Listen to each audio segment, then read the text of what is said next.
Welcome back to another brand new episode of Full Metal RPG. I'm your host, Brendan Carrion. This is episode 110.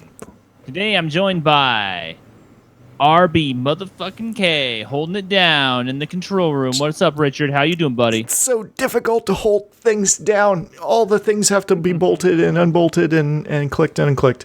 Oh yeah. I'm doing okay. You know, I got lots of stuff. I'm hoping we're continue our journey to better quality. And I'm keep clicking.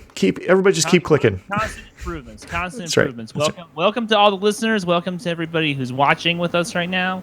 And then thank you to all of our patrons. And if you're listening right now live, then you can go on to the Discord and you can ask us questions. So please do that. Please, if that's something that you think would be fun to do. And we got Ashley. How you doing? Welcome. Hi, I'm doing great. Richard, when he's talking about trying to hold everything down, it reminds me of putting balloons underwater and just trying to hold them, and they just keep popping up constantly. Boom. Yeah, I imagine it's something like that. But interesting. Yeah. I mean, I think I may have done that once as a kid. That sounds kind of vaguely familiar, honestly. Mm-hmm. Yeah. To be real. Mm-hmm. And we got Darrell. Darrell, what's up? What's up, playa? How you doing? What's up? Good. Life is good. Just can't complain. Beautiful Sunday afternoon here. No doubt. Mm-hmm. And it is good to see you, my friend. It's good to have you back on the show. So we got episode 110 today. How quickly the time flies. Am I right? I mean, it just seems we're already 10% of the way to 200. It doesn't even seem like a real thing. It seems like this is a brand new shit for us. But I guess that's how time goes. It just sort of keeps going and going, whether you want it to or not. I'm sitting here today. I'm rocking a very special T-shirt from my friend Chris Kohler. It's a Wild in the Streets tee. Roll the Dice of Pain, based on a nice Christian death album. We just put some work into getting this very, very like to the point Christian death theater of pain album cover only delightfully gamery, and he sent it to me the other day, and if you're watching, you're able to see the shirt maybe a little bit. My hair is in the way. But if you're interested in that kind of thing, this was like a super duper flash release. I mean, this thing came and it was gone like so fast. We did this at the end of December, rather, just kind of like in the middle of the night when Chris hit me up and he's like, "We should do the shirt," and it just happened, boom, boom. So that was all done via our newsletter for Slow Death Games. If you're interested in if you missed out on this and you're interested in getting in on like super duper cool flash printed frickin' game T-shirts, man, then you gotta sign up for that newsletter at Slow Death Games, and then you'll be able to get a little missive from me every once or twice a month, where I talk to you about what's going on over there, and sometimes alienate people with my hot takes. Anyhow, I mean, like my alienation on the Discord this week. Hooray! You got alienated on the Discord? Well, we'll talk about that in the black hole. Oh boy, I missed something, man. I was so busy at work this week. I missed something on the Discord. That's right. All right. You miss a day on the Discord, you miss a lot. So yeah, no kidding. The Discord still remains a happening place to be. Speaking of which, we got a new patron enjoying that cool status on the Discord right now. His name is Ben Rogers. He's actually a friend of the show, going way back to when we were just kind of really Instagram oriented. So I've been chatting with Ben on and off for years now, and he's like a big Fading Suns dude, but he also does some freelance for I don't want to name drop too much. He does some freelance. If you want to come on to the Discord and you want to chat with him about his freelance adventures, he does. He's very enthusiastic about the Judge Dredd series of games, and he'd love to hear from you to play Judge Dredd, to play Rogue Trooper, to play Strontium Dog. He's a great guy, and like I said, we've known him for years. I'm very happy that he's decided to support the show on Patreon, but also just to be able to chat with him on a regular basis on the Discord again, because that was always the best thing about the Instagram anyway, was just talking to people. And we've been doing a lot of that on the Discord. So speaking of the black hole, do we want to jump into that vortex? Just jump in to the event horizon. The black hole is the ever-sucking void that takes up all of our time, attention, resources. It is role-playing. Greatest of hobbies. So I've been talking for a while. Richard, I'm dying of suspense. Tell me what's going on. Tell me what's going on in the Discord kingdom, man. So Ashley had a little issue with some dice she ordered, and she'll probably talk about that in a minute. But I mentioned that I am not a fan of game science dice. The oldest of old school quality increase. Right, I get it.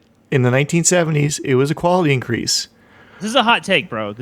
I don't think it's a hot take because if I have to take a knife to my dice to make them flat, I think you failed as a dice manufacturer. I'm sorry, you failed. You're supposed to be the most precise. Anyway, there were a couple people that are really big fans of theirs, which I'm fine with. You enjoy what you can enjoy. Enjoy your wobbly dice. It's fine. There's octahedrons. There's octahedrons, bro.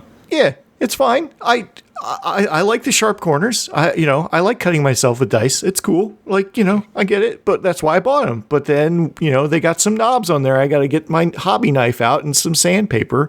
That's not a good product for something that costs $18 USD. So you're supposed to put it in a tumbler. You're supposed to tumble that.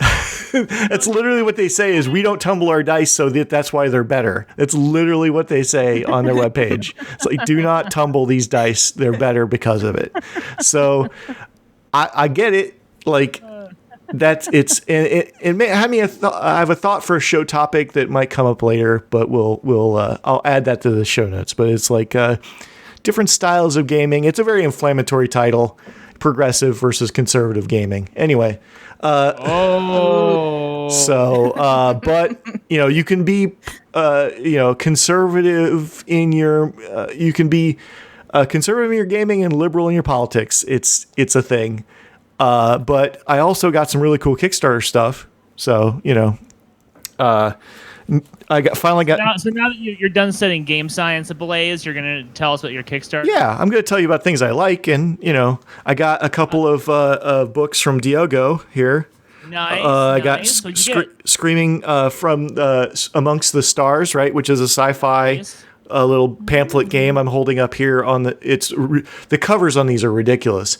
And then the one that I really fell in love with is Running Out of Time, which is his cyberpunk game. And this cyberpunk game is basically your health is measured in how many days you have left to live. So, you are in the days left before you die. And you're trying to survive longer. And as a cyberpunk concept, that is just it lights all these lights up inside my neuron paths. And it makes me want to plug my jack in the back of my head and get going. So, and I'm gonna do a video, go through this book, and I'm gonna do a video of me making a character and walking through it. So nice. And his art / graphic design game. Oh, it's beautiful. It's gorgeous. Look at that. It's just gorgeous. You can't see it because you're listening to it, but I will be doing a video on our YouTube channel of going through this book because it is gorgeous. And I will make a character because it takes all of 3 seconds. So that's top tier shit. I fucking love it. Mm-hmm. Yeah. Hell yeah. And then one other thing is our friend. We had him on last spring. Hunters of Avalon. Todd. Finally, he sent out his thing.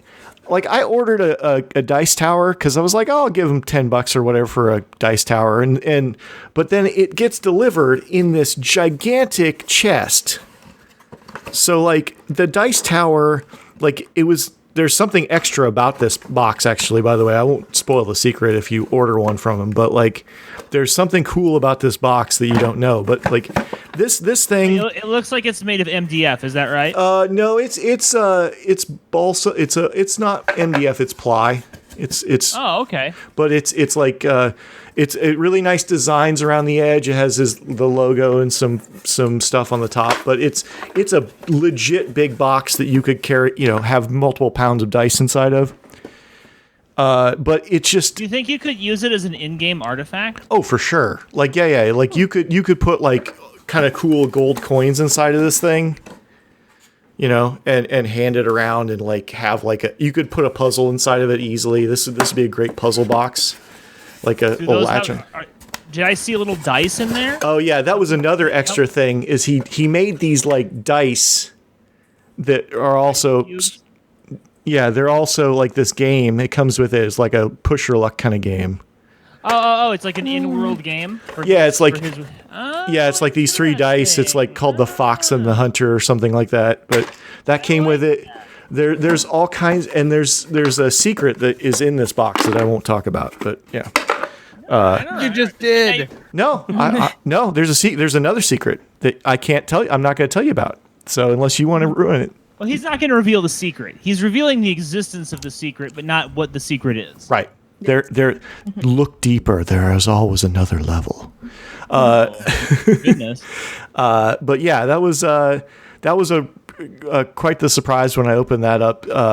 And I really like the dice tower that actually folds down. That looks cool. So and it's got the built-in dice jail too. Yeah, well, I got to talk to Todd about this because I had some issues with that, but that it broke. It broke, but I got to talk to him. It's fine. It came with instructions how to fix it. It said specifically, get your glue out. Yeah, and I did, and then it broke again. I know how to glue things together. There's a whole station back here where I glue things together. Anyways. Hey, man, I got up on the Discord for thinking that Chernobyl was in Poland. Yeah, that's true. We're at the stage of Full Metal RPG where we got to be very careful about like how we word what it is that we're saying because people will assume things about us like that. I don't know where Poland is and that Richard doesn't know how to use it. I'm completely okay with being roasted. I love being roasted. I am the roaster. I am Kenny Rogers. I'm here to roast. Roast me, please. Bring it on the Discord. Yeah, that's exactly it. So anyway, that's another artifact. Is that all your artifacts? Oh yeah. Well, that was the third thing. Is it was part of the bonus, but he's selling these. These are rad ass coasters with a die holder. So there's your D20 holder on the side. But I like the coaster because I like the symbol with the on it. It says wizard. I didn't think that was necessary, that's cool. But it was kind of like a class. Like maybe you get like a set that has all the classes on them, and then you can pass them out. Now that's kind of cute. Yeah, I like. Yeah, he's got a whole set of them on the website, Hunters of Avalon. So I figured I'd give him a shout out because of all the crazy stuff that he's. the guy just takes off. Like one of my suggestions was like for his game, because this Hunters of Avalon game was to like have these like tower defense grids to like defend the town, and he made a whole digital game out of that. Like you can download this digital game off his website. Like I had no idea I didn't read that far into it. Like apparently it was a stretch goal, and apparently he did it anyways without even funding that far. So like, dude is likes to really go extra. Yeah, sounds like homie's got some time on his hands. Yep. Darrell, my friend, what have you been up to, buddy? During the pre-show, I was downloading all of my presents to myself from my past self, including Ironsworn, so that Ashley and I can get started on reviewing some two-player and or GM-less games. Starting to do like bonus segment there, so I'm excited for that, and I'm excited because I'm not so intimidated doing some one-on-one role-playing with Ashley as opposed to like trying to do the digital thing with everybody online. I'm still struggling there, so it's going to be exciting to take on some of this like two-player role-playing games and learn more about that genre. I remember many years ago, Richard came and told me about Cthulhu Confidential, and I have been struggling to remember that title for the longest freaking time. The alliteration is good, but the title is Anyway. Well, I remembered that it was Pulpy Cthulhu, and I was like, Pulpy Cthulhu, you type that in, you don't get anything related to role-playing, so, yeah. But yeah, so I'm excited for that. Didn't think of that. That's an SEO fail. That's a big SEO fail. Yeah. Well, and that name actually came up because I threw it out to the Patreon chat. I said if there was something, because I knew we were going to start doing this segment. So I asked if there were any two-player GM-less games, and I think it was Wolfmungus was saying Cthulhu Fuck yeah, Wolfmungus. Wolfmungus. The homie, dude, that guy recommendation.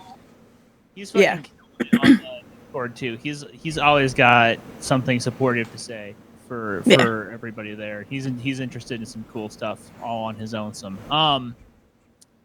Do you guys have any interest in Shadowrun Anarchy? That's GM-less, kind of. It's both GM-less and not GM-less. If you decide that you're interested, get at me sometime in the Discord and let me know if you want me to lend you my Shadowrun Anarchy shit.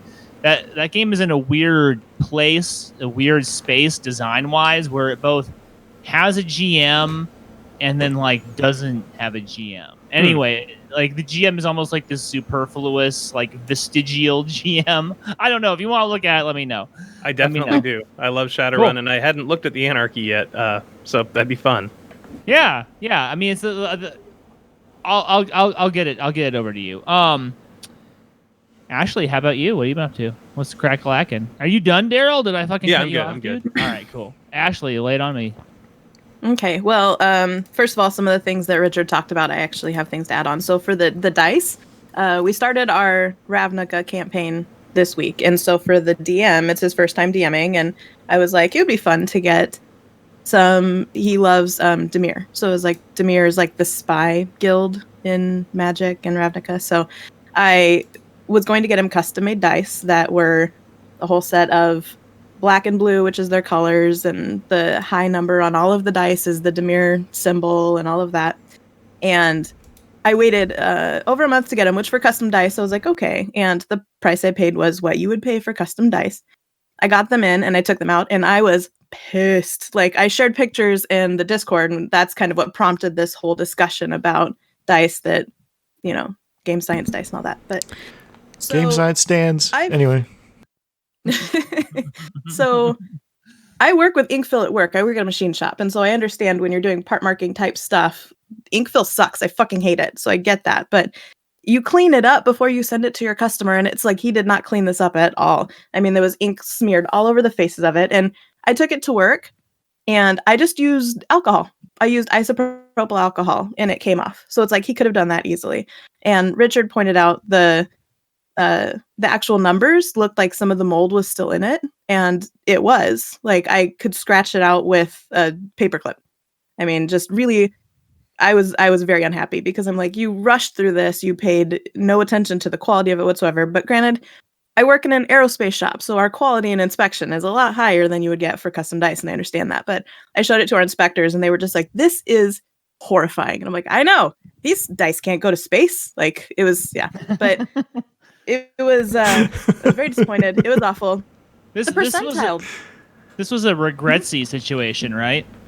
Hugely, yes. Bigly. And I love Etsy. I love supporting small creators and independent creators and things like that. Like, I buy a lot off of Etsy. And this is the first time I've ever been hugely disappointed in one of my purchases. So the percentile die I thought was interesting because it's backwards. Like, you know how it'll say 10, 20, 30, whatever. So I emailed him about that with my list of like, these are things I'm disappointed about with this. He was like, it says 01, 02, 03, so on and so forth. And he's like, that's just another style of percentile die, and it's the one I chose when I was making my dice. I'm like, that's another style of D10. Like if you want 2 digits on it, like I understand that, but this is not a percentile die in any world ever. Like, yeah, so yeah, the D4 was, and these D4s are hard, I understand, like especially when you're trying to get the numbers. If it's a smaller one, the way I understand how a D4 would be difficult to make, but the way that it's on, it's just like a number in the middle of the face, and so when you roll it, you have to look at all of the faces and see which one is right side up. What? Right. My brain just exploded. Instead of doing it like at the bottom or having 3 around the corners or anything like that, it's just in the middle of the face, and you have to look at all 3 sides that are showing and see which one is right side up, and that's what you rolled. Oh, wow, yeah. So now Yeah. I know you probably don't want to throw shade or anything, but since we've warned the cultists about this person, do we want to say what the name of their shop is? Like, I don't even remember. Oh, okay. Well, Honestly, we're not I don't trying remember to get the anybody to initial leave bad reviews or nothing. We Yes, just are like, right. We just are like, well, and this don't shop person there. had like, yeah. This person had like 90 plus sales. They had 5 stars in reviews, so I felt comfortable, and I was So, did they give customer you your service money back? wise, yeah, he said he could either give me a refund, which I'm gonna just try and fix them. Like I can ink them, like I can re-ink them, and I got the stuff off or whatever. But he said I could either do that or send them back and he'd remake them. And I'm like, I don't want you to. Like, I don't know what I'm going to get back. Yeah, exactly. So yeah. So I'm just gonna try and fix them myself. But Yeah, good so on you. that was my regretsy. I'm crafty and I work right? at a shop with stuff. So Yeah. Etsy's Hobbies are fun. Etsy's kind of become a little annoying because of all the Chinese manufacturers that have kind of taken over. Because I was like, oh yeah, like I bought a wallet. Like I bought this wallet. I was like, oh, this is a really cool looking like space theme. It's like one of these plastic, this indestructible wallets because I thought it was different, getting monogrammed. I was like, oh, the subtitle is like an American name, and like I just assumed that but no, it came straight from China, but it took like 2 months to get it, and like I'm like, why? Like, this is a manufacturer. There's literally somebody manufacturing this in China, not a person at Etsy, Right. I mean, there's a whole conversation to be had there about how these platforms are like created to sort of like democratize the playing field for like small creators and artists, craftspeople, and then they just become co-opted by companies and kind of like grifters, and the entire fundamental underpinning of them is influenced by these actions, because there's no incentive on Etsy or Kickstarter or anything like that to actually police any of that, because all they want is just the money from the transactions. Yeah. I was just gonna say Kickstarter. Yeah, exactly. Right. Who Yes. Kickstarter. Anyway, yeah. So is that, and then the Avalon thing, the Hunters of Avalon thing that Todd did. He's going to be doing an actual LARPing event later this year, and I get to play a wizard. So I'm going to be a wizard NPC at Avalon, and so I'm really excited about that. Rad. Yeah, I got my Great American Witch book in from Chris Gray from forever ago because I forgot to order it. That has nothing to do with him. People have had theirs for a long time. I just did what Darrell did and went on to Drive Through RPG and went through all of my stuff that I've paid for that I didn't ever get.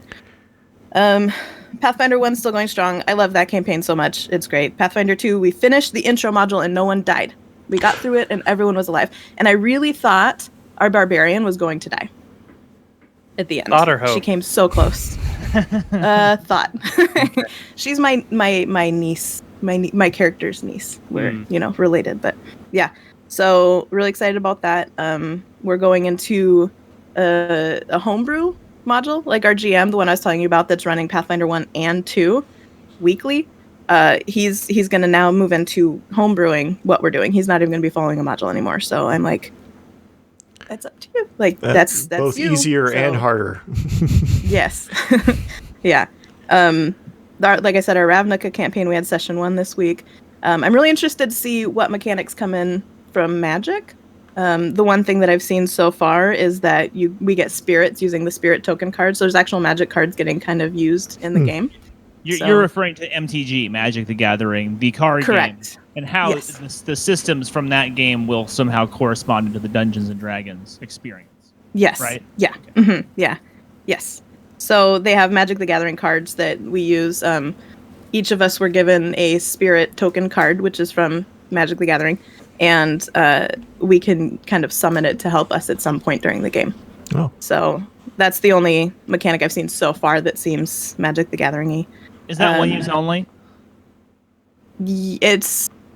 I think you can use it once every some period of time. I can't remember. There's so many things that's like, you can use this once a century. You can use this once per blah, blah, blah. So I can't remember this one, what century it was. Century, rad. Interesting. Yeah, so I'm interested to see how it goes. The only thing we've done so far is fight goblins, so that was cool. And the last thing I have Dungeons and Dragons, everybody. Yeah, I love Dungeons and exactly. Dragons, all this other stuff, and we fought some goblins and, Right. and a skeleton. Level It is. 1. It is 5e at heart. So yes. So first thing we did was we fought some goblins. Nice. But yeah, and the last thing is my Cthulhu actual play that I'm doing with Gallant Knight Games and Alan. We played our first session in like the intro thing, so we're gonna play together a couple times and kind of get a feel for each other's play style and all of that. And so in about a month is when we're gonna start streaming it live, probably. But yeah, so far it's a lot of fun. I like it. But that's Great. me. Great. Well, for the Black Hole, what I did this week was I read Mork Borg. I finally got around to reading Mork Borg. RBK and Ashley and Darrell and I were discussing it, and Richard said, you can really get 30 minutes. And I was like, what? 30 minutes? I never even thought. I mean, I've had the book. It's been sitting on my bookshelf for a hot minute. And, I've flipped through it because that's what you do when you're a roleplay guy. You flip through your books. So I finally was like, if Richard says I can fucking cruise through this thing in 30 minutes, I'm going to try. And I think it probably took me more like an hour, but to Richard's point, I think if you only were concerned with character creation and then doing stuff, like how to do stuff in the game, and you want 30 minutes would give you a comprehensive knowledge of all of those things, not just kind of like a bird's eye view that what you could then kind of like go into the text and figure it out. Like if you're playing Shadowrun and you're like, well, I want to glean how to make a wizard and know what the principles of playing wizardly magic are. And that would take you 30 minutes just to get like some ground level concepts that you might be able to apply in game. In 30 minutes, you could be like a scholar on Mork Borg. You could be like, well, here's my deep dive opinions, right? Which I now have deep dive opinions about Mork Borg. So this is a really interesting game. Another thing we were kind of discussing on the Discord this week was like minimalist role playing and its benefits and drawbacks. I think a lot of people have this idea about Mork Borg. It's developed a really, really fervent community. It's definitely developed a cult. And there seems to be this question as to like, is the game itself fun, or is it just a very beautiful product? And I will confirm that this is a very beautiful product. But like, is it like intrinsically better than Tiny Dungeon or say, for instance, the Black Hack, or for instance, Into the Odd, or like even Knave or Maze Rats, which are just online only releases? I don't know. I don't know if I would necessarily go so far as to say that. I think that each one of those games that I've just previously mentioned, like, does a lot of the same stuff and then does it about as well. You would have to kind of look at like, you'd start getting into kind of nuanced ideas about like, oh, well, here's the thing that I'm like peevishly into, and here's the thing. So I don't like Into the Odd, but I do like the Black Hack because of some little thing in the mechanic.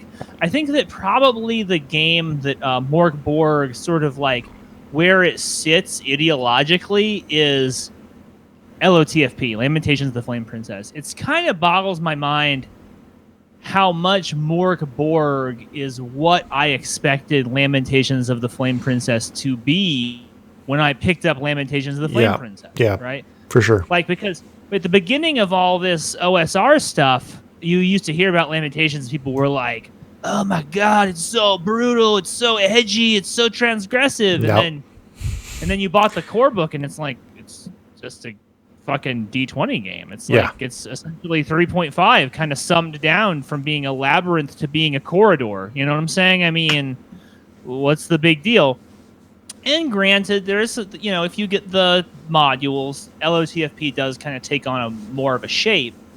But the Mork Borg book itself, at its core, does have that grim, dark, brutal, unrelentingly nihilistic kind of just pitch black metal kind of feel to it and vibe.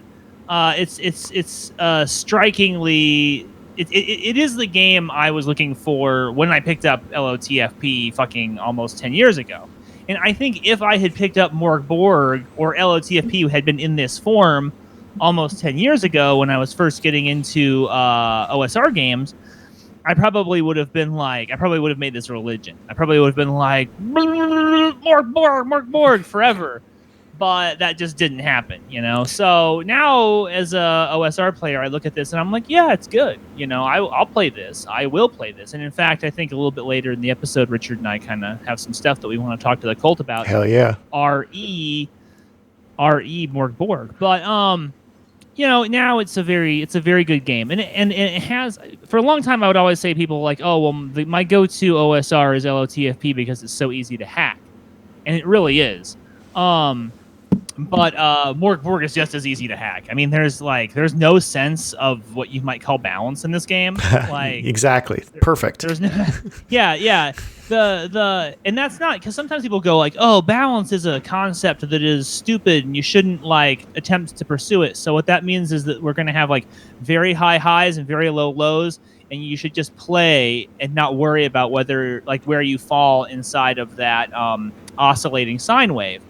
But what Morg Borg really does is it kind of compresses that oscillation to a variance that is just essentially academic. Like, I mean, like, you're like, oh, am I the best character ever in Morg Borg? Like, so what? You're just like incrementally better than the worst character in Morg Borg. You're using a dagger instead of a hip bone to kill people with. Yeah. yeah. There's just really no sense of like, oh, I'm playing a power character. I mean, I'd love to see what a power character would look like in this game.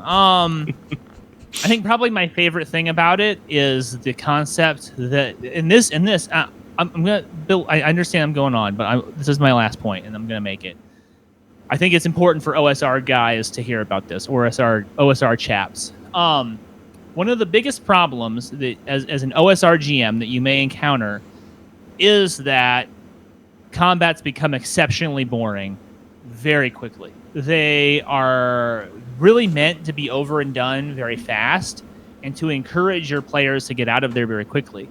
But the OSR mechanics don't always incentivize that. Sometimes they are written with a much more kind of trad take on combat, and if you try and build a trad combat, then it just turns into this grind that becomes so boring, like so fast. The players are miserable, the GM is miserable, nobody wants to do this because you're doing things like you're rolling a d20 and you're saying, okay, the skeleton is trying to hit you, I'm rolling a d20, your armor class is 12, which means I have a 60% chance of failure, and oh look, I failed again, the skeleton failed to hit you, and then you go, oh, I tried to hit the skeleton, and you're like, oh, well, you have a 70% chance of failure, and then they fail again, and so there's these protracted combats in which nothing is actually happening. So what Morg Borg does to address this, which is actually kind of similar to something that's in the Black Hack, I think, I could be mistaken, Morg Borg just assumes that the enemies always hit you. So whenever you are confronted by an enemy, they just automatically hit. And then you get a die roll to resist being hit. And I think that the standard, it's like a dodge check, and the standard difficulty on a dodge check is 12. So you're going to fail that 60% of the time. Which means that you better fucking look out for those skeletons. Those skeletons are going to fucking eat your ass up, man. These are going to be zesty combats. These combats, that just by saying that, just by going into the rule set and saying that one of the and they don't actually say that. They just say GMs don't roll dice. You just roll to resist. So I love that rule where it's just like I always hit. As the GM, I always hit. You're never going to see me rolling some fucking die for something that doesn't matter. I always hit. You are always on your back foot. You are always responding. So I give Morg Borg an A+ for minimalist OSR role playing. Not just because the game is fundamentally sound. Like I said, you know, I also like Maze Rats. I also like Into the Odd. It's a fundamentally sound game with an amazing package. Give Morg Borg a shot, and then you may or may not have an opportunity to give Morg Borg a shot with the Full Metal RPG Crew upcoming soon. We'll talk about that in a minute. So we have a question. We have a question from a cultist, and because I've been going on for such a while, I am going to kick that over to you guys to answer first. Our good friend Rob writes, so if you could play an RPG based on any, and he capitalizes any IP that either hasn't been done or you think hasn't been done justice, what would it be? So, Darrell, you haven't had a chance to talk much, I feel like. Yeah. Start with you, bud. All right. So, as usual, I can't narrow it down to just one. I can't pick one. I've got so many brain thoughts, and Ashley stole my number one brain thought. So, I'm going to say that heavy on my brain lately because I've been interacting a lot with Mr. Ralph Bakshi, one of my favorite artists from my childhood. I want to see heavy metal. I want to see heavy metal, the RPG. I don't know. I know that it's had some video game success. I don't know that I've ever seen an RPG book written on the heavy metal universe. Specifically, I think like the first one's kind of just a rock opera, but the second one had some really heavy fantasy rock elements that I think would translate well to an RPG universe. Just taking the artwork and transforming it into a living, breathing world. And what would you do in a game like that? What would be the play? I'm seeing it being a short form like a Morkborg with a point, with you've got a specific goal to defeat the evil wizard or whatever that's built into the game, but the how you get there and the zany action adventure. I'm seeing it maybe having some interesting card-based mechanics or something funky to it where you build in the artwork into the game itself, reveal the next challenge by flipping over something from a tarot deck or something like that with some really kick-ass art that lends itself to that storytelling. In my world, it's either super OSR or supremely hippie. It's nowhere in the middle. It's either just conversational gaming or it's super crunch. Not really sure which way I'd go with it. Interesting. All right, so you had another one? Yeah. I don't. Same vein. Wizards the RPG. I don't know. I mean, that's even more of a pointed story because I don't know what other stories you could tell with Necron 99 and the allegory of World War II. But again, it's on my brain. Lots of good artwork. And then my kids bought me the first Sandman omnibus.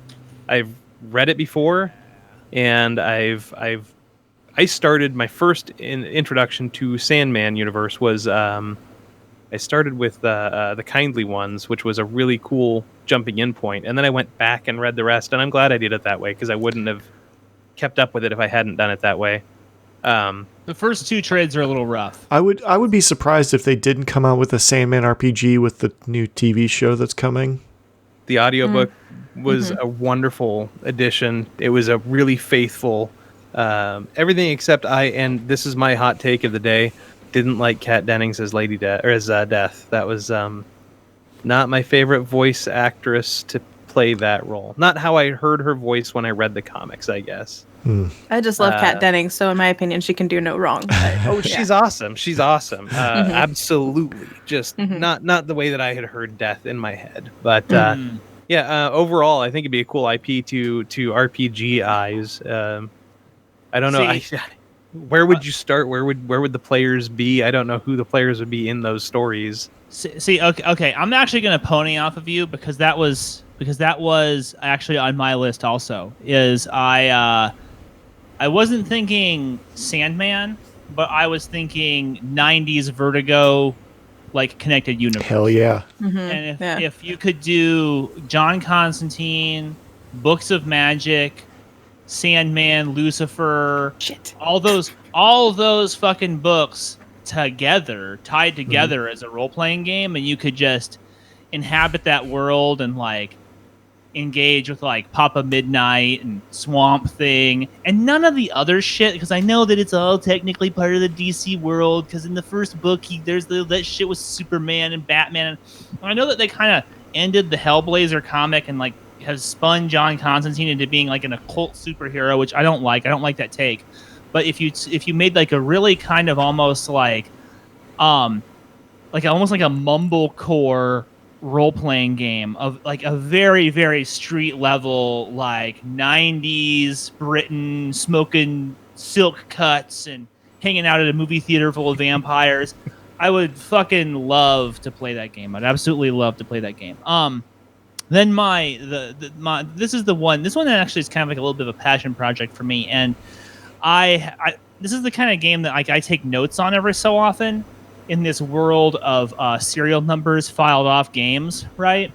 And that to me is a Hellraiser movie role-playing game. Because one of the things that's interesting about the first film is it's just like it's not a standard horror movie, but it's got a lot of nuance, but it's a horror movie, right? And you kind of are like, well, okay, there's some monsters coming out that terrify this girl, and then it's over. But in the second movie, they introduce all these elements that actually, like, way before the idea of like an expanded universe, like vastly expand the Hellraiser universe, right? We learn that there's like all these other puzzle boxes, and then we learn there's all this weird shit going on in hell, and there's all these like strange Cenobites, and people have kind of played with that, like more or less in the movies and in the graphic novels ever since then, and sometimes with greater or lesser success. But there's this really operatic tone in the second Hellraiser movie where you have like deranged human cultists who are trying to become Cenobites, and then you have humans that are caught up in their machinations, and then you have these extra-dimensional beings who are really hooking, both literally and figuratively, everybody into these situations. And I would love to roleplay that. To me, like there's a potential for a game that has a multi-generational feel that is similar to Vampire the Masquerade, because especially of like the stuff that went on in like Hellraiser 4, where there was like Hellraiser in space and Hellraiser in Renaissance France and all this other shit. But like I really feel like you could do that, and then it would also have a kind of a gruesome kind of cult feel to it, where it would just be, but it'd be very specific. It would be like, here's fucking gross flesh demons and shit, and just that. No biblical imagery, just like really kind of like sadomasochistic inspired torture imagery. I don't know, that makes me sound like a freak. But I think there's a game there, and that's something that I've kind of puzzled over. I may still do it at some point. You may see that on my itch.io someday. If I just get the bug and I just like crush it out in a weekend, you know what I'm saying? My operatic game of like relationships and conspiracy in hell game. I don't know. Those are my two thoughts. Ashley, how about you? What you got? Well, I'll get to my original thought in a second, but to kind of spin off of what you were saying, Friday the 13th, I think, would be really interesting, because you could have this mechanic of you're awake, and then you have to do a saving throw against falling asleep or something like that. And so when you do fall asleep, then that's when like the combat or something happens. So I don't know. It just popped into my head as something that would be kind of interesting. You mean Nightmare on Elm Street? That's the one. Yes. Nightmare on Elm Street. Yeah. Yeah, no, that could be good too. That could be actually really good, because there is sort of an interesting arc with like Freddy and like the Dream Warriors and reoccurring characters. That would actually be a good universe to set a series of games in as well. I agree. So that'd be cool. And then you can do the team up thing, like kind of bring them all together and have, they had Freddy versus Jason and all of that. So I don't know if you'd want to relive that with the game, but or you could just leave that and pretend it didn't happen. Either way. Doug Bradley actually has an interesting anecdote about how the movie studio that owns Hellraiser wanted to do a Hellraiser versus Halloween movie, and because of the success of Freddy versus Jason, and it was one of those movies that like almost happened, where they like wrote like a series of scripts for it, and then like at the last moment they're like, no, we're not actually gonna yeah. You can never find like video of him talking about that story. It's as a horror hound, it is fascinating. It's a fascinating concept. Anyway, go ahead. I'm sorry to interrupt.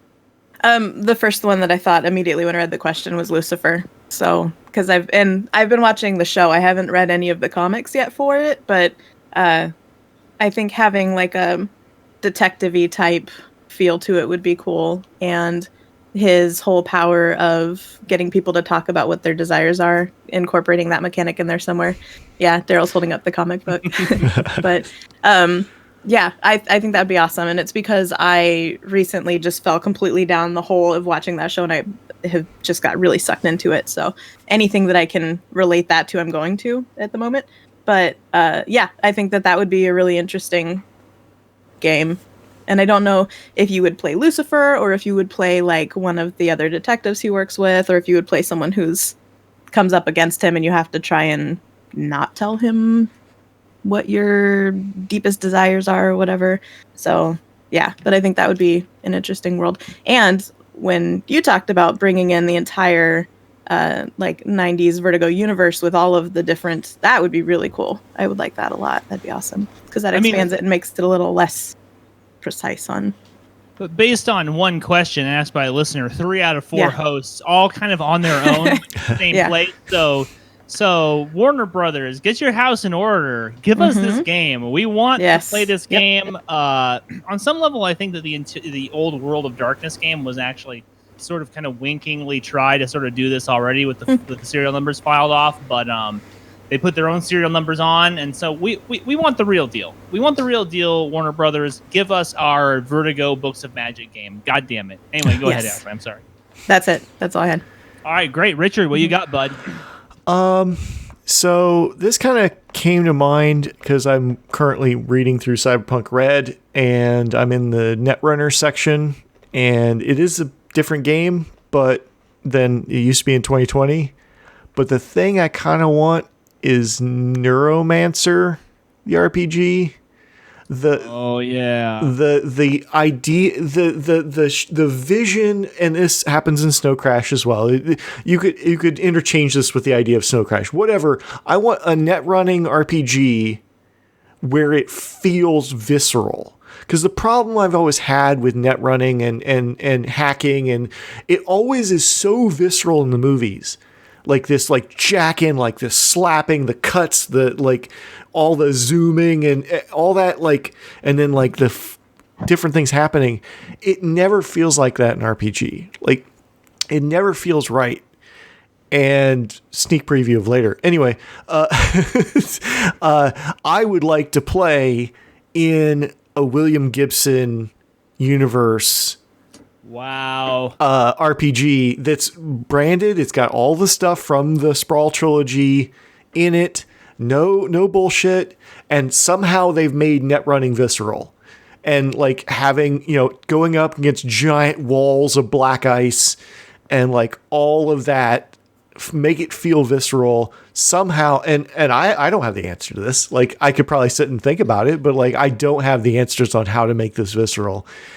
And it's probably the quick and the dead still, for like kind of cyberpunk style, but there's still this like, what are we going to do here? Well, I mean, I think the word visceral on some level shows the answer, right? Sometimes when you're doing game design, what you're looking for, you can see the door that is blocking you, but you're looking for what the keyhole is. Yeah. And when you say the word visceral, that's clearly the lock. Right, and if you can unlock that, you can unlock the problem. And I think because what you've done is you've really isolated what the problem with net running systems is, that they're too cerebral. Right, nerds write these games. Nerds know about computers, and they're like, well, we're gonna have to make it realistic, and it's gonna have to be like when I do my computer stuff. And it's like, fuck that, bro. That's not what it should be. It needs to be something different than that. This is science fiction. It has to be something that beyond what you like know as being like simulationist reality, and so I think that if somebody was to hear what you just said, they'd have the starting point. That's the starting point to making the game that is you're talking about. We want more Matrix. We want less Johnny Mnemonic. I like Johnny Mnemonic. No, I love the movie. I love the movie.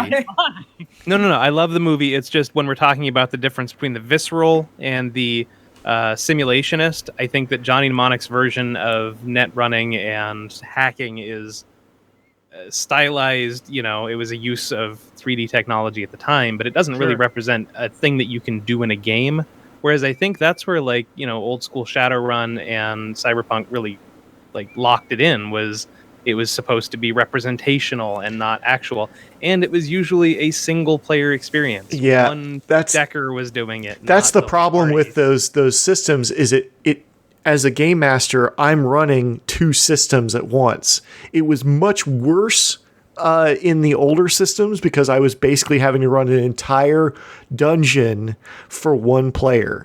Like I'm running one dungeon for 5 players and another dungeon for one specific player at the same time. I mean, here's the thing, though. Here's the thing: is this is gonna be a William Gibson game, and it's been a while since I read the Sprawl trilogy, but I could be way off base here, but in my recollection, he doesn't get into a lot of super details. No, there's not a lot of detail. Running, it's kind of something that happens off screen, and a little subsequent cyberpunk people have kind of wanted to drill down into it and tried to come up with all of these representational systems for how it looks and how it feels. But in cyberpunk, right when what's his name gets the ability to run the net again, put back into his head in the first chapter or whatever, and then it shows him jacking in, and it just says tears start running down his eyes from being inside the Matrix, and it just cuts away from him. It doesn't see you. You don't even see what he's seeing.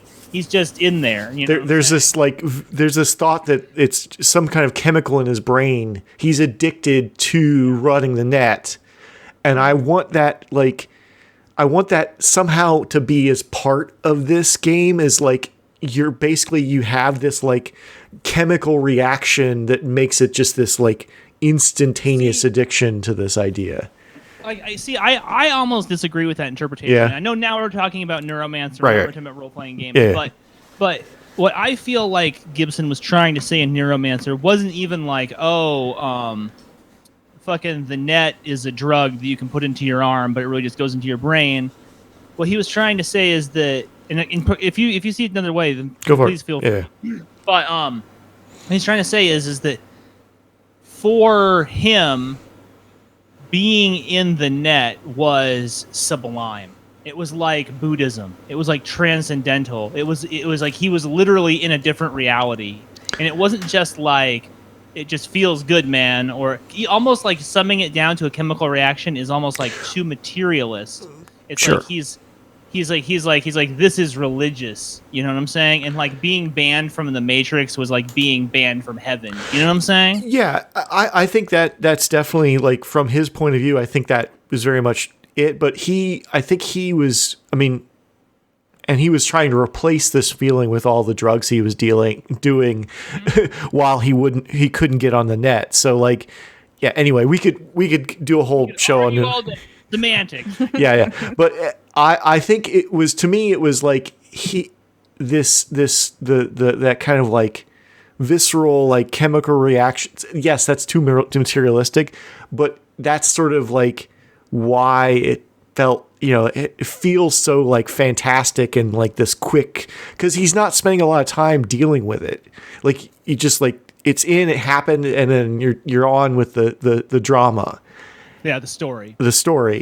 And so that's the kind of feel that I would like to get. And, I'm sure that if I sat down and I started working on it and reread, and doing one of my favorite things is reread all of the William Gibson novels. It's just an excuse to the other things I'm trying to make it as an excuse to reread those books. Anyways, so that would be my IP that I would love to see somebody try and really get a hold of.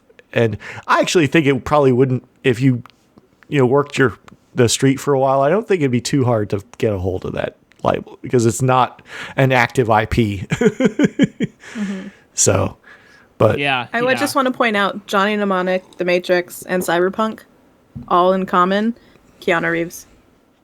Yeah. So you need to get him involved in it. Yeah. So he's apparently the thread that ties it all together. So. The poster boy. Whoa. Keanu Reeves is the original nerd movie star. Before people were branding themselves as nerd movie stars, Keanu Reeves, he never was going on the news talking about how he played D&D or anything. I don't know that he does. I think he's an actual real deal cool guy. But he's been making movies for us nerds for 30 years. And it's been kind of on the DL where he'll go, oh yeah, I'm going to do a Walk in the Clouds, and then I'll do a bunch of cheeky cyberpunk movies. And you're like, homie, what up? I love you. I love that guy. Yeah, number one. Constantine. That Constantine movie is super underrated. Everybody likes to shit on it. That's a super underrated movie. Oh, he's not English enough. It's a great film. The core of the film is a great John Constantine story. Anyway, anywhoosies. So we got like a little announcement before we go on to the subject of the show, the actual subject of the show.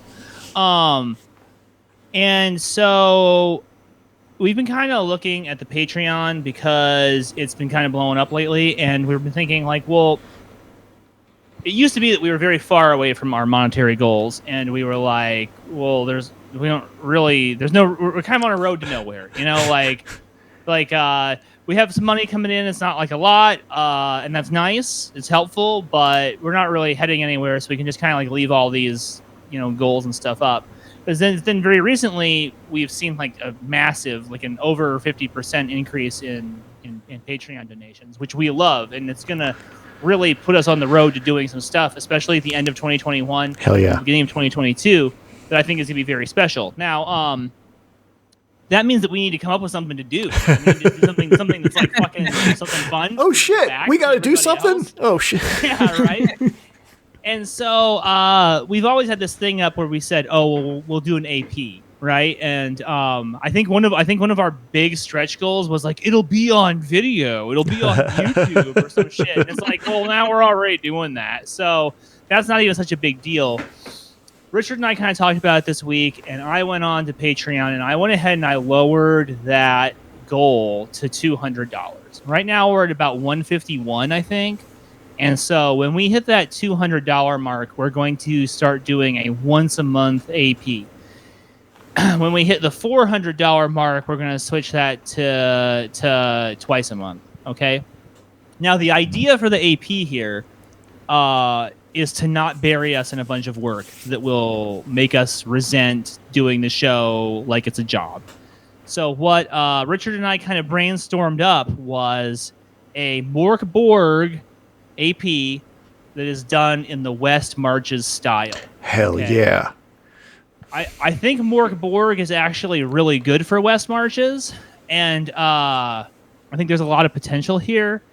And what I kind of like to do with it is utilize some of our contacts from the game industry, and then for that first episode that's on every month is to have people from the game industry come on and just play a session of Mork Borg West Marches, and if they want to come back at some point and like revive their character, they can. Otherwise, it's just a one and done kind of thing. But we know a lot of people in the game industry. We know a lot of content creators. I think that, especially if we're talking twice a month, we have years worth of content that we could create from just that. So, what I'm kind of asking for people to do is that's the $200 mark. I'll just put something out there right now. Richard contributes to the show every month. Richard Richard started out as a patron, and after he became a host, he never canceled his Patreon. I am going to follow Richard's example, his excellent example, and I'm going to sign up for the Patreon as soon as I'm done with this episode. I'm going to be putting in my own $5, which means that we're looking for about 9 patrons at the $5 mark, or more patrons at the less than $5 mark. And then this AP can happen. Okay, so if you know someone who listens to the show, or maybe you've been listening to the show for a while, you've been thinking about patronizing us or whatever, now is a really good time to do it, because we get that like $50 going in there, and we'll have this AP, and we'll get it started. We are going to come the content will be for people who are on the Patreon at first. Okay, so what we'll do is with these 1 month episodes, those will be Patreon exclusives, and if you pledge at any level, you'll be able to see those exclusive episodes at the $1 level. You'll still be able to go on and see them, right? And then after the first month, when a new episode comes out, we'll make it visible to the public so that everybody can see it. And if we start doing the twice a month, then every time a new episode comes out, the old episode goes public. So it's not like a paywall. It's just early access. It's just early access to the shit. Well, and they're getting early access to the episodes now. So the patrons on the Discord are getting early access to the episodes right now. So it's just a thing I've been doing. So Yeah, this is true. This is also true. So, so there is some value added in there, and additionally, I would kind of like to add something in so that $5 patrons and $3 patrons have an ability to influence what is going on in the game. Now, if you're familiar with the West Marches style of play, which is where you have a giant sandbox and player characters essentially have a lot of autonomy to like form little groups inside of the game world and then create expeditions where you approach the game master and then you say, this is the expedition that we want to do. When can we form a time to do this expedition? I would like to foster something like that. I would also like it to not overwhelm my life and make me want to kill myself. So legit. Richard and I are going to be working on how to involve the patrons in that. And so if you're a patron or if you become a patron and you're interested in Mork Borg West Marches, tentative working title right now is the Rot Marches. Please come on, get at us, and let us know what we can do to make this an event that you want to participate in ongoing, and that is worth your money. It's worth your patronage, in addition to what it is that we do here on the show. Because if you're just altruistic and you believe in what we do, then of course, thank you for your support. We love you. Our friend Ben, he was like, yeah, I believe in what you guys do. I love what you guys do. Here's some money at long last. And thank you. I appreciate that. But if you're like, no, I need to get something for giving, I completely understand. If you want to role play with us, if you want the potential to maybe be on one of these episodes where you get to play with a designer and it's like released to the public and people get to watch you role play in the Mork Borg world, if that's appealing to you, come on and tell us. Let us know. We are open to almost anything at this point. Almost. Because I know how you guys take this shit so literally. So please do come on and let us know. Literal. Hashtag Rot Marches. I'll probably be opening up a new channel in the Discord about this so that you can come up with your own ideas and seed them there. And then there will, of course, be, because I've been reading up on this and listening. There's a whole podcast called Marching Westward. You should definitely listen to it. It's about running a West Marches style game. There's only like 8 episodes. It's really too bad that he quit making them because they're very good. So there will be an entirely new Discord server opening up specifically for patrons who are involved in the Rot Marches game. That's also some fun all on its own. So please consider making a donation to Patreon. You can find the links in the show notes and on our link tree and on the bells and on the whistles and on the likes and the subscribes and whatever the fuck else. Please consider it. That's something to look forward to. Again, we get 9 more at the $5 mark and it's on, or maybe we get more people a little bit less. It's on. We only need 8 because I did it while you were talking. Oh shit, son. Oh shit. See, this is I think this is something that could happen sooner rather than later, cultists. So we'll see. Check it out. Okay, now that was a lot of long-winded shit by me. Everybody's sick of hearing that by now. Richard, why don't you go ahead and introduce the subject of today's episode, since this one was your idea, bud? It would be helpful if I unmuted my microphone. Anyways, so this is one of those questions that I kind of ponder myself, and I've kind of asked, it's kind of the bar talk is like, we don't have time. We're adults. We have, even if you are, minimally employed, there's still adulting to do. And it's hard to really dig as deeply into the black hole of our hobby as you'd like. But at some point, if you're lucky enough to survive all of the modern adulting and you get through all of that life and you're like, I can retire. I am independent of the man. I'm allowed myself time to retire. Now, I fully believe that I will die in a cubicle, but I dream of one day being able to run a game at the full power of time and effort that life could have had I not had to spend 8 to 10 to 12 hours in a cubicle. So my question to everyone here, is, what game would you run? What campaign would you run if you had the fullest extent of your powers and time? Wow. That's an interesting reframing of the concept. I'm gonna let Darrell and Ashley start. Who wants to go first, Darrell or Ashley? Ashley, you're leaning in. You go for it. I'm leaning in to say I'm gonna go after because I misunderstood the question. Oh, what did you understand the question I to? understood it as like if you were to retire from role playing for some reason. Oh, What would be your send off retirement? See, I was gonna ask. I was like, is this Okay. like the game where I stand up and at the end of the final session, I'm like, that's it. You know, we're done forever. You know what I'm saying? Like, Well, and that's why I recommended Of Dice and Men to you guys, because it's kind of like their campaign is coming to an end and they're culminating it, and it's like a retirement campaign. So I'm like, oh, you should watch that. It's great. It has nothing to do with the actual question, though. So still a good movie. Watch it. Nothing to do with this. I will go last so that I can reformulate my answer. all right, that puts me on Darrell, the what you spot. got, bud? So first of all, Of Dice and Men was a fantastic movie. I finished it right before we started recording. It got punched. Sorry, everybody. Holy Sorry. cow. No, I just wanted to watch it anyway because once I started, I was like, I could see that it was a little off topic, but it was a good movie. Highly recommended for all role players. Richard, it reminded me a lot of your stories of gaming with your friends.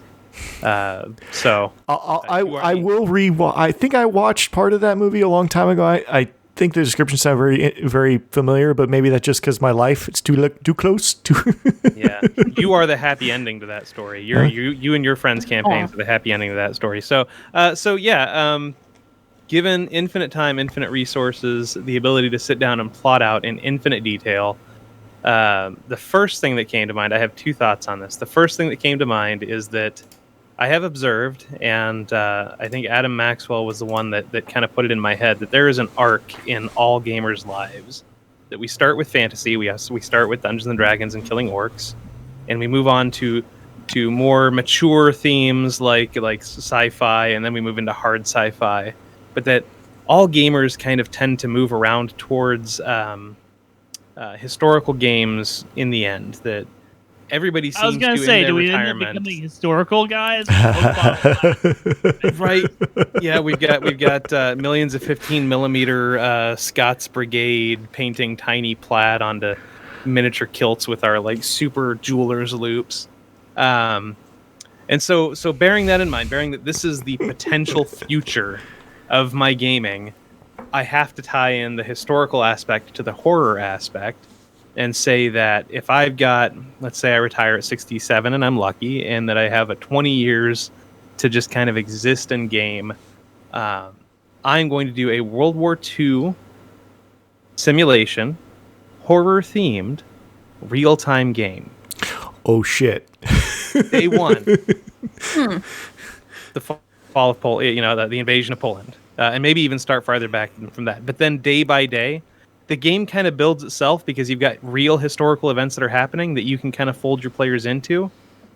But if you take it day by day and do a weekly session, you can, that's my swan song. It's gonna take, let's see, 52 weeks in a year.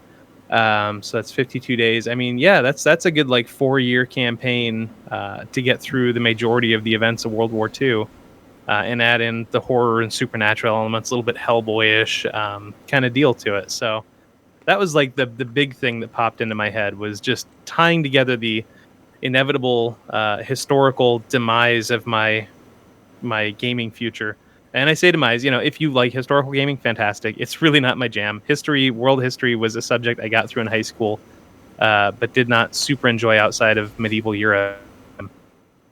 But yeah, so that'd be fun. And it's a heavy concept game that's the kind of thing that really just tickles my brain, is trying to come up with a way to create a concept that is unique and cool. And I would probably bore everyone to death with it. I picture myself in the corner of a role-playing store or a gaming store, just like, I'm that guy.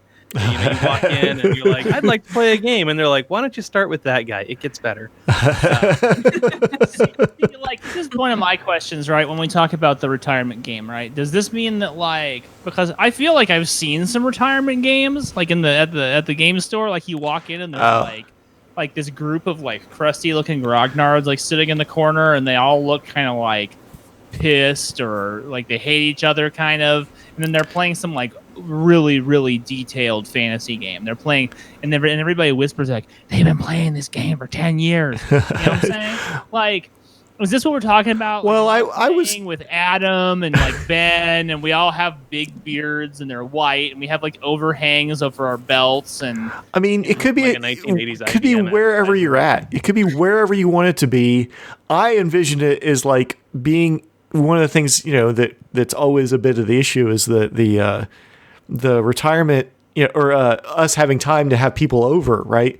I was thinking one of those retirement communities where they spread all the STDs. This, you know, they have like the, you know, the circle, you know, you just have everybody lives in the same community, right? And you can just start as early or as late as you want and have just as much time do you want to play this game as you want. That was kind of not necessarily in the corner at a game store, but that could be if that's where you want to do it. Like I could totally see Adam being elderly is just magnified Adam right now. So like I could see that being amazing. And Ben, I think Ben would be a lot of fun as he gets a little more grizzled and like me, Ben, and Adam like doing reliving our teenage years as doing our like second teenage era as we're like declining in our lives rather than rising in our lives, and like crabbing at each other about vampire like the way we did like fucking 50 years ago. Like, I mean, there's something about that sounds kind of appealing, and there's also something about that makes me like want to run through the wall, like a cut out shape, you know, like a Brendan Carey in shape. So yeah, I don't know. We got some interesting comments coming in the Discord chat. Our friend Ben Rogers says, "When I retire, I'll be running an epic passion play of Fading Suns." Which, fuck yeah, that's so great. Fading Suns has that World of Darkness, Vampire the Masquerade kind of like political soap opera kind of feel, but it's in space. So also a lot of kind of cool Dune vibes there too. And then our good pal Rob says mine is going to be running a Tolus campaign, but it's arriving in April. So, you know, as you guys may remember, the Tolus relaunched in giant game.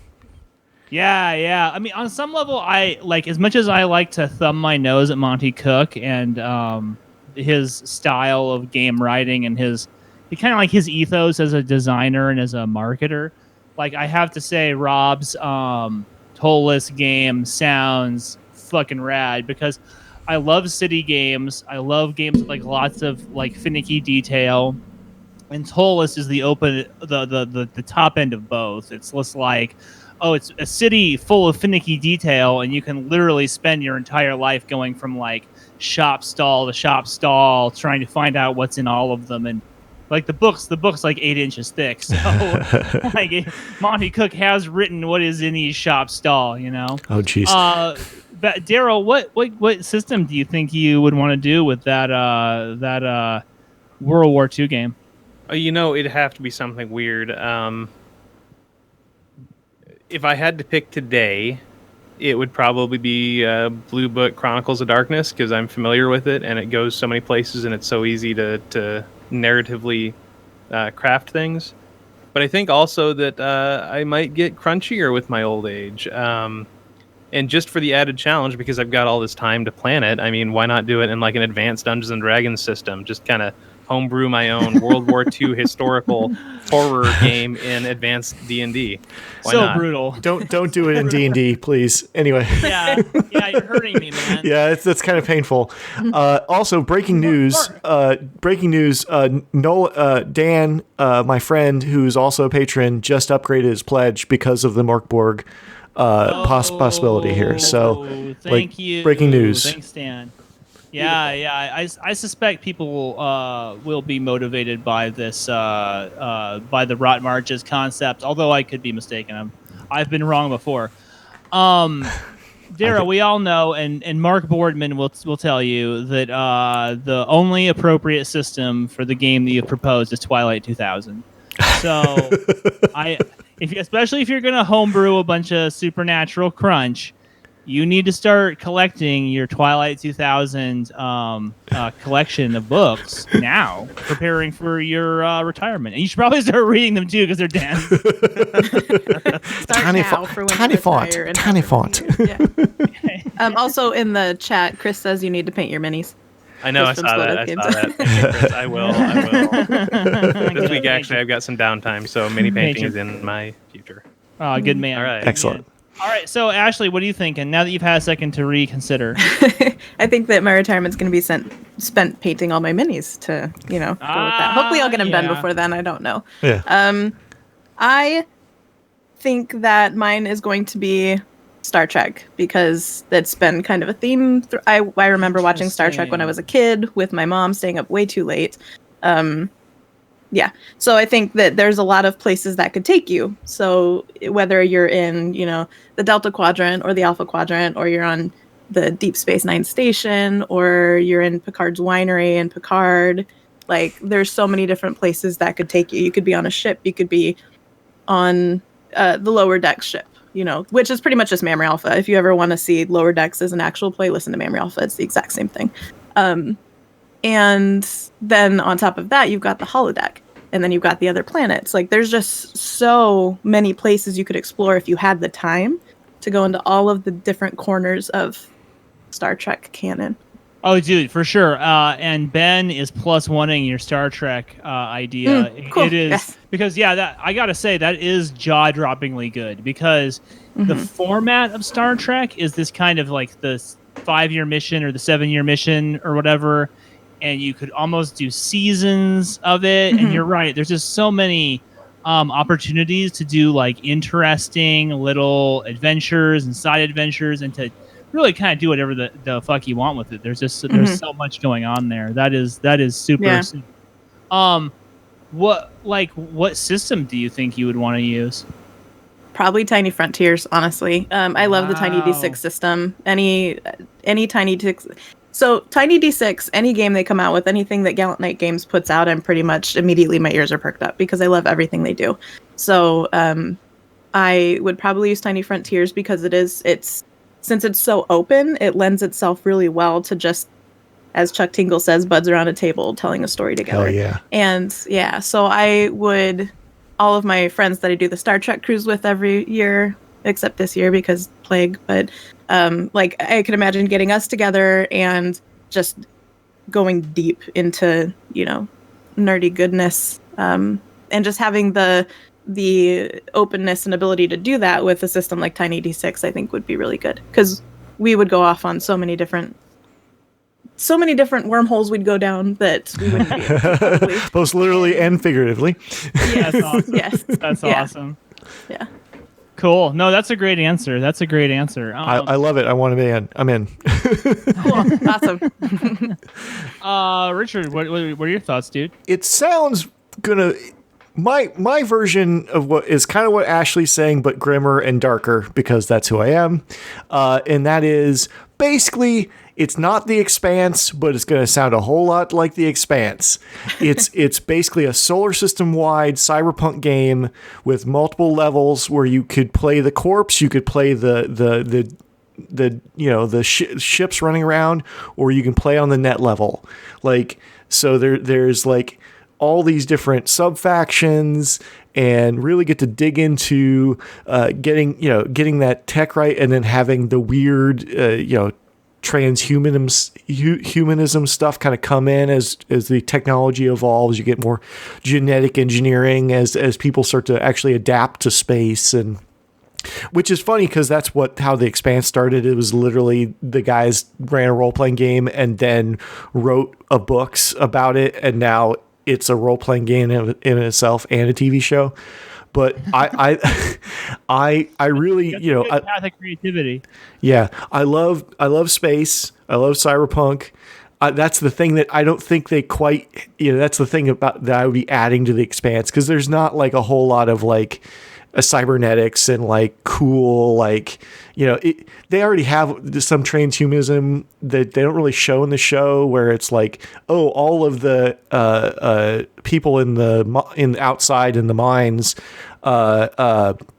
are all like a little alien because they're longer and they're kind of mutated and they have like big eyes and They're like low grav. yeah, they're low grav people. Yeah, yes, indeed, it does sound a little like Coriolis. But I haven't read that book. So With Coriolis. yeah, I haven't read that book yet, but I'd probably get there eventually.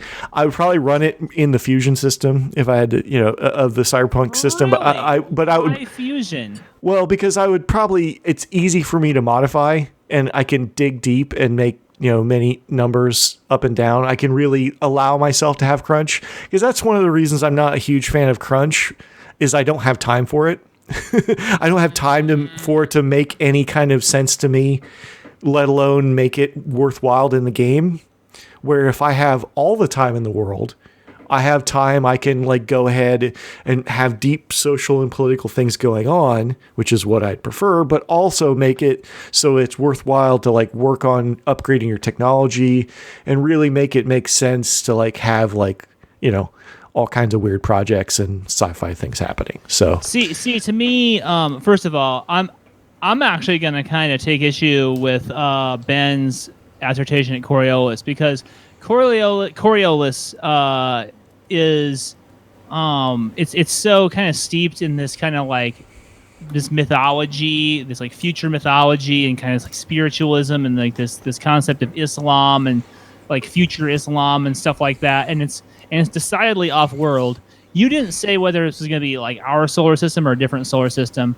I haven't decided yet, but I mean, I like the idea of starting with Earth, but it can move out of Earth. Like, we can, Sure. as it evolves, it can become a multi-solar system and a galaxy-wide thing. That's why I love that idea of starting with even a different solar system. It's starting small and being able to grow bigger as people start developing technologies and stuff like that. So I think that Eclipse Phase is really sad that you're not wanting to use it because I think you're on some level. I think you're kind of describing Eclipse Phase. However, Eclipse Phase has a bunch of IP built into it, like their IP. Yeah, I don't want that. Want to use their IP, No. right? You want to make something up. So, which is why I think, and you're gonna roll your eyes and you're gonna chide me, but I think what you really want is GURPS. I think you seriously want to bust out the GURPS books where you can literally build anything. I will say that I've never actually read GURPS books. I've only played I think I played in a dark fantasy game. One of the local guys runs it. I've played a couple GURPS games, but I've never read those books. So it is indeed not on the things I have actually read, but like, I'm okay with making up my own systems. Like, I know I'm not a game designer. Like, if I felt like I was more of a game designer, I said it's my own system. I build it myself. Like, right. Like that is the thing is you can't always graduate into game designer and then just write the game that you want to. Right. You think this, And we're getting some rebellion from the GURPS comment too. No GURPS. Look, so we're talking about The Expanse. That was a role-playing game first, and I have heard this, but there's a series of fantasy novels called I can't remember what the fucking title of the series is, but the first book is called Gardens of the Moon, right? And it's like this dark fantasy saga, and it's got all the most wacky shit in it. And I remember I read the first two books. They're extremely long, and I quit reading them because they're just too fucking long. But they have all this wacky shit that is so cool. And I remember reading the books and thinking to myself, I wish I could do this in D&D. I was playing a lot of 3.5 at the time, and you just couldn't do that stuff. You literally couldn't do that stuff in D&D. It just wouldn't. Either A, wouldn't work, or B, it'd be like super unbalanced. It would just disbalance everything. And then I found out years later that the books are based on a GURPS campaign.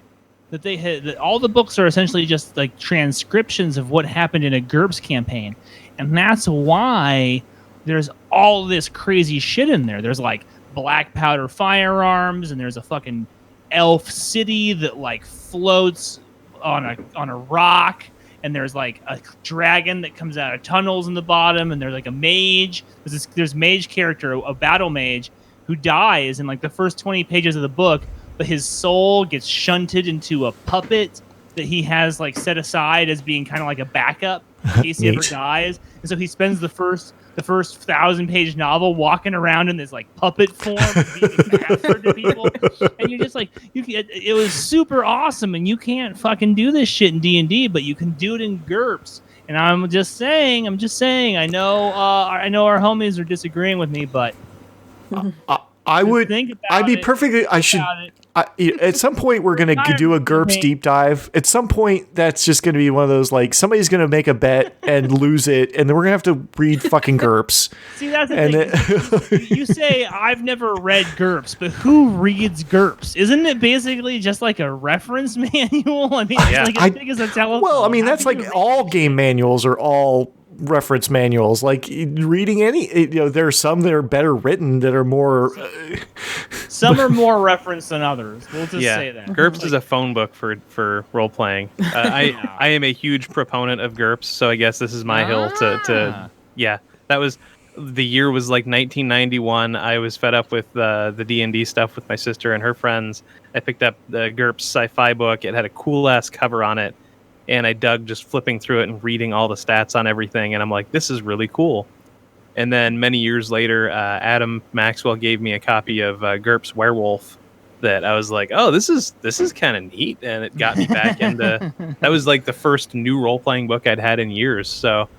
I love GURPS, man, and I can't believe, Richard, that this has never come up before in all of our conversations. GURPS is one of those background radiation things that like doesn't come up that often because it just like there's always like one or two tables at every convention, and they kind of keep to themselves a little bit, except for like the Happy Jack guys who will constantly stand for GURPS. So. I feel like we're entering into a new era of GURPS acceptance because for like seriously 20 years GURPS was just like it was like the punchline of every joke. Everybody just wanted to fucking stunt on GURPS constantly, and Lord knows I have stunted on GURPS my fucking fair share. But recently, and maybe this might be the wizened grognard trying to emerge from my flesh, there's this part of me that's kind of like weirdly curious about it. That's like, you know what? Maybe I should be cracking into this stuff and really kind of trying to figure it all out, you know? The homie Noland on Patreon says, no one has proposed the multi-table simultaneous campaign where the different parties are working for various factions, influencing and destabilizing the political structure for one another. I've always thought that would be a cool retirement game. Well, Noland, you should really probably take a look at the Rot Marches game that we're going to be running. Because, that's why he's in. That's Dan. That's Dan. He's already in. But if I'm running this game, then it'll have that because I always do that. I love that shit. Well, no, that's how that was what I was thinking as well, is like you'd have different audiences and you just collect that data and use that to steer other parts of the game. But like, one table is absolutely minimum, but like, I can run it for other people. Like I'm going to show up at local conventions to run this shit and no one's going to know what the fuck I'm talking about, which is exactly how I want my retirement to be. And you can do that. The game that you're proposing, Richard, is great for troop style, where it's like you can have you can run a campaign for like a year where you're playing corpse on Mars, like extracting minerals with Shadowrunners trying to fuck you. And then you can be like, okay, now we're going over to Pluto, and it's all new fucking player characters, and you can kind of see that conflict going on in the background from a different vantage point. Very interesting. That'd be fascinating. I don't know how long we've been doing FMRPG at this point. I feel like it's like we've been talking for a while, so I'm gonna jump in with mine. I think that's cool, right? When you're having fun and it just doesn't feel like anything. But there should be probably some constraints on length of this episode. Maybe. So I think that my retirement campaign will probably be some kind of vampire game. Now, this is like just really easy for me to say. It's almost like sort of like a thoughtless answer.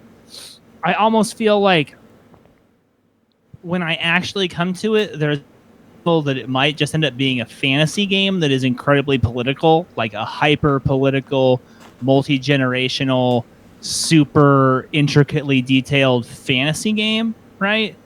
For instance, like Sword Chronicle comes to mind. I'm kind of like fiending on Sword Chronicle right now. But in my heart, the game I've been wanting to do for years, and that I just haven't really had the time or the energy or the focus or the gumption to get done, is essentially a very, very detailed vampire game. And that's not VTM. I know that we often use the word vampire to mean Vampire the Masquerade, but I mean it's just a game with vampires in it, where your player characters are vampires. And I don't know if you guys know this about me, but I've been writing this game about vampires for like, I don't know, a little like too long. Yeah, you don't say. Yeah. And that game is like kind of coming into a position of focus where there may actually be, in this calendar year, like a rule set that people can use available widely. And then after that, certainly I'm hoping in the next, year or two to create like a fully playable 100% actual game rule set. And so I would probably run this retirement game using my rule set, because then I can do what I want with it and I don't have to be like, oh, well, in 1927, the Camarilla did not control Baltimore. I wouldn't have to worry about that shit. You know what I'm saying? I could just do what I want. And so, yeah, I mean, I really want to do one of those multi-generational campaigns. The game that like starts hundreds of years ago and that moves forward and maybe skips around in time, and players come and players go, and characters come and characters go, and sometimes characters come back.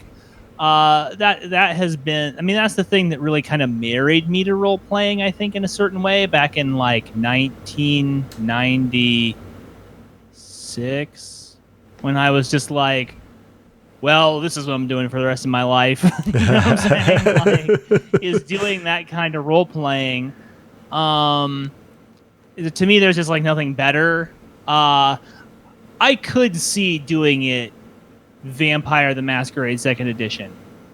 Maybe by the time I quote unquote retire, which I'm like you, Richard. I don't really ever think I'm going to retire. I think at some point I'll just stop being a profitable asset to whatever company I am owned by, and they'll just walk me out back, and there'll be a wood chipper, and they'll just throw me in. Fargo, shit. Yeah, exactly. They'll just be like, enough of you. So I don't know that I'm ever going to get a chance to do this game, but I mean, I hope I do. I'd really like to. Yeah, and that's kind of that's kind of where I'm at with that. I mean, that's a really kind of unsurprising answer, isn't it? I mean, that sounds like, I mean, it definitely sounds like a game that you can really sink your teeth into. The pun. I didn't mean to go punny. I'm sorry. I really apologize. Everyone, I'm sorry. But being able to like develop relationships, I mean, you are kind of describing a little bit of Forever Night, where they go back in time every episode to see what happened to influence the current time. That's one of my favorite tropes in that show. Bro, when Ravenous comes out, not the Ashcan, that system is too big for the Ashcan, but if you don't think that Ravenous isn't going to have a flashback mechanic, yes, where you can go back to like Ireland, like 1812. You know what I'm saying? Yeah, exactly. And play as your characters having some issue that will then reflect on the session that you are playing in or the next session, then you are mistaken, my friend, because this is a crux moment of vampire film and television literature. It's in almost every single thing, As long as I get a stat for jacket game, I'm going to be happy. So, well, I think stat for jacket game. That's an old school reference for everybody. That's Coats and Katanas will have that for you. Ravenous will not, unfortunately. Well, I'll write my own vampire game then. I suggest that you do, sir. I suggest that you do. All right, well, I suppose we should wrap it up then. Richard, I think that you wanted a chance to address the cult real quick. I did. And so one of the things that it's been in the background, but nobody's really talked about it since we put it up there in December, which I realize now that the end of December is kind of a terrible time to launch a merch store. But we have a t-shirt we have a T-shirt store out there on TeePublic. You can get the link from going to FullMetalRPG.com and going to our merch button there. But I want to transition over to looking at this, and they can't see it, but it's it's a red sweatshirt with the chrome Full Metal RPG, and is the reddest red you could possibly buy. Now you can get all kinds of different colors on this. I really want this shirt. I have not had the time nor the extra cash right at the moment, which I understand. That's maybe why these haven't sold. But with these TeePublic things, you can make whatever colors we're allowing to do. But you can go to black. You can get your black and white. We got some cool stuff like that. But anyway, I just want to say I really love the ones I bought. I'm not wearing one today because those are in the laundry. But I love that the quality material I've gotten from them is top quality T-shirt material. So I just want to say, go check out the TeePublic store. It's also helpful. If you can't be a patron, we get a good portion of what we sell, the money you give to TeePublic. They get a cut because they make the thing and they ship it to you. We don't have to do that, and that's why we chose to do it from a website instead of ourselves. I would love to do it ourselves, but that's a retirement level game right there. So anyway, no doubt. So, and I'm a +1 with the quality on TeePublic. When we had done this, when we decided to do this, I was kind of like, whatever. I had done some business with Redbubble, and I thought Redbubble was okay. I had gotten some okay shirts from Redbubble. And then I was doing my laundry after we launched the store, and I found that literally one of my favorite shirts that I own, that was given to me as a gift, is actually a TeePublic shirt. I wear it all the fucking time, and there's no way you would think to yourself this isn't like a really good graphic tee that you got from a screen printer. But that stuff is POD. It is very high quality, and since Richard has been kind of on me about the TeePublic store, I went into the old art troves and I found all the old FMRPG art, and I got it on a little drive here. So now all that's standing between us and just scads and scads of fucking Full Metal RPG shirts is my lazy ass putting them on. So the Toad shirt, the Toad shirt that we've been talking about for years. Yes, literally. So yeah, check out the TeePublic shirt, and then our shirt store, and then check back every so often because more designs forthcoming in the weeks and months ahead. So thank you, Richard. Thank you for that. And then thank you to Ashley. Thank you to Darrell. Thank you to Richard for putting the show together today. Really appreciate it. And thank you to all of our patrons. Thank you to everybody who's listening. Thank you to Ben and to Dan and to Chris for coming in and talking to us and keeping the conversation moving and sprightly. We really appreciate you. But really, always, thank you, listeners, every single one of you for listening. Have a great night. Bye. Ugh.